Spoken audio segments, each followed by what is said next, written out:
the maintenance bay of Outpost. 73 always smelled faintly of burnt ozone, fried circuits, and cheap coffee. Exactly the way Eli Trent liked it. He was 26, scrappy, clever, and just cynical enough to survive life in a corner of the galaxy where humans were still considered the new species. That morning, Eli had been called in for what should have been an easy fix. A minor fuel leak in a merchant freighter belonging to the Aeliri, a four-eyed reptilian species known for overreacting to everything. The captain's voice still rang in his head as he stared at the ship. If you don't fix it fast, human, I will personally deduct it from your organs. Eli had smiled politely and said, Yes, sir, I'll fix it before you can blink all four eyes. That had been 6 hours ago. Now he was on his back under the engine bay, a flashlight in his mouth, muttering curses that would make a vacuum blush. The leak made no sense. The gauges showed fuel levels dropping, slowly but constantly, but there was no sign of crack, puncture, or burn. Not a single drop of the silvery plasma fuel on the floor. He sat up, scratching his head. If I didn't know better, he muttered, I'd say the damn thing's drinking itself. Then he froze. Slurp. A sound echoed faintly from inside the cargo section. Wet. Rhythmic. Like someone drinking through a straw. Eli frowned. What the... He grabbed his plasma wrench. Not exactly a weapon, but it made him feel better and tiptoed toward the sound. The cargo door was slightly ajar, light spilling through the gap. He nudged it open with his elbow. And there she was. A girl. Or, at least, something like a girl. She sat cross-legged beside one of the ship's fuel lines, holding a transparent hose between her lips, sipping bright blue plasma fuel like it was a milkshake. Her skin shimmered faintly with pale lilac tones. Her hair floated slightly as though underwater. Her eyes were enormous and luminous, reflecting the glow of the leaking fuel. When she noticed him, she froze, mid-slurp. They stared at each other. Then Eli said the only thing that came to mind. That's not juice. The girl blinked, then slowly pulled the hose from her mouth. You are observant, she said, voice light and melodic. For a human... Eli's jaw dropped. You're drinking my leak. I was tasting it, she said defensively, wiping her mouth. It's delicious. Delicious. That's industrial-grade fusion plasma. She tilted her head, smiling faintly. To me, it's like honeydew. Sweet. Fizzy. Eli couldn't tell if she was insane or just alien. You can't just... That's worth more than my rent. The girl giggled softly, her laugh almost musical. You humans put price tags on everything. How quaint. Eli lowered the wrench. Who are you? How did you even get on this ship? She stood up gracefully, not a trace of guilt. I am Lyra, daughter of the Orleys, from the water moons of Tethra-V. I was thirsty. Thirsty, Eli repeated, deadpan. So you boarded the Aeliri freighter and started drinking its fuel. It's not my fault, she said, folding her arms. You people leave these glowing tubes everywhere. It's like putting candy on the floor and expecting no one to touch it. Eli groaned. This is insane. Do you know how much trouble I'm in if they find out? They'll think I'm stealing it. Lyra blinked, clearly unconcerned. Then don't let them find out. He stared. That's your solution? She nodded solemnly. Yes. For the next hour, Eli tried to track how much she'd tasted. The numbers made his stomach twist. Almost 30% of the tank was gone. How are you even alive after that? He muttered. She was lounging on a crate, humming softly. My kind metabolizes plasma. It's why we glow a little. Yeah, I noticed, he said, eyeing her faintly luminous skin. You're basically a walking hazard sign. She grinned. You're funny for a human. Funny's not going to fix this mess, he muttered. I have to explain this leak somehow. Lyra hopped down from the crate, her eyes bright with curiosity. Why do you care what the Aeliri think? They bark and hiss and throw credits around. You don't even like them. I don't like losing my job either, Eli said. You know, food, rent, oxygen filters, boring human stuff.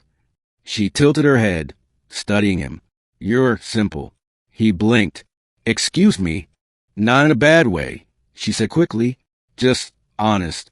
You fix things. You worry. You survive. Yeah, that's kind of what we do. Lyra smiled softly. Maybe that's why you're interesting. When the Aeliri captain returned that evening, Eli nearly had a heart attack. The reptilian's nostrils flared. You fixed the leak, yes? Eli swallowed. Mostly. Just need to, top off the tank. The captain's eyes narrowed. Our records show you withdrew more than regulation allowance. Eli broke into a cold sweat. That, could be a calibration issue.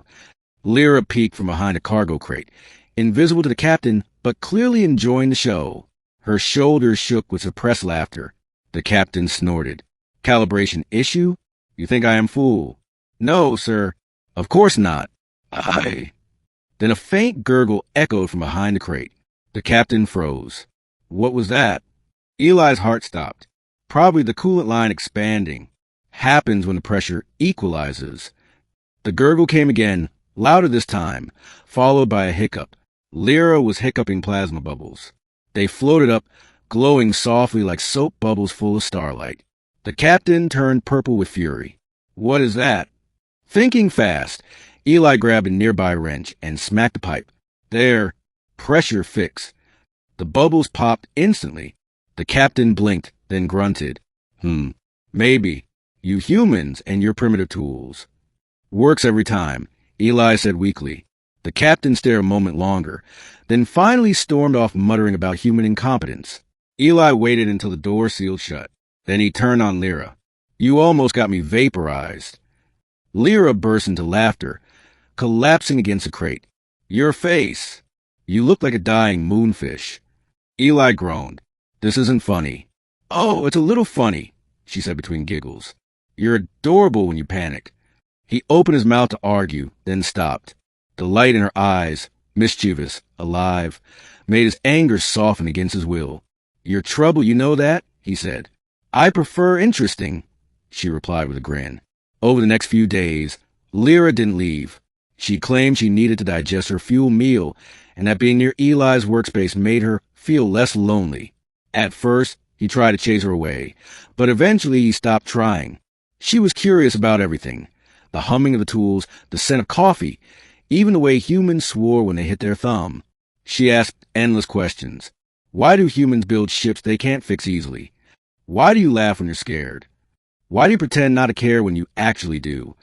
Eli never had good answers, but he found himself looking forward to her interruptions. One night, they sat side by side on a maintenance platform overlooking the starfield beyond the docking bay. Lyra leaned her head back, watching the nebula light shimmer. You humans always look out there, she said softly, like you're searching for something. Maybe we are, Eli said. Something bigger. Something that makes us feel like we belong out here. She smiled faintly. And yet, you never notice what's right beside you. Eli turned to look at her, and for a second, he forgot to breathe. The glow from her skin reflected in his eyes, turning the moment surreal, almost dreamlike. She caught his gaze and smirked. What else do you expect to receive from me, human? He chuckled. A break from chaos, maybe? Impossible, she teased. I am chaos. By the end of the week, the Aeliri freighter was repaired. Mostly.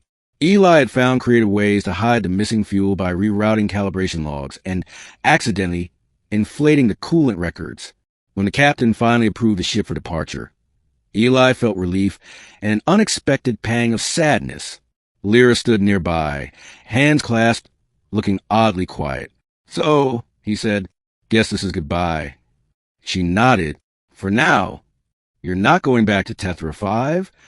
She smiled faintly. Maybe, but there's a whole galaxy out there, full of humans who think fuel leaks are mysteries. He laughed softly. You're never going to let that go, are you? Not a chance. As the ship's engines hummed to life, Lyra stepped closer. Eli, she said softly, thank you for not turning me in. He shrugged. You probably have escaped anyway. Maybe, she said, leaning forward just enough for her words to brush his ear. But I stayed because of you. Before he could reply, she stepped back, glowing brighter for a brief moment, then dissolved into a swirl of shimmering light. Gone. Eli blinked, staring at the spot where she'd been. Then he noticed a small blue crystal resting on the floor, still warm to the touch. It pulsed faintly, the same rhythm as her heartbeat. He smiled, slipping it into his pocket. Guess I found my leak after all. And somewhere in the stars, a playful voice echoed in his memory. "What else do you expect to receive from me, human?" He grinned. "Trouble," he murmured. "And maybe just enough light to keep going."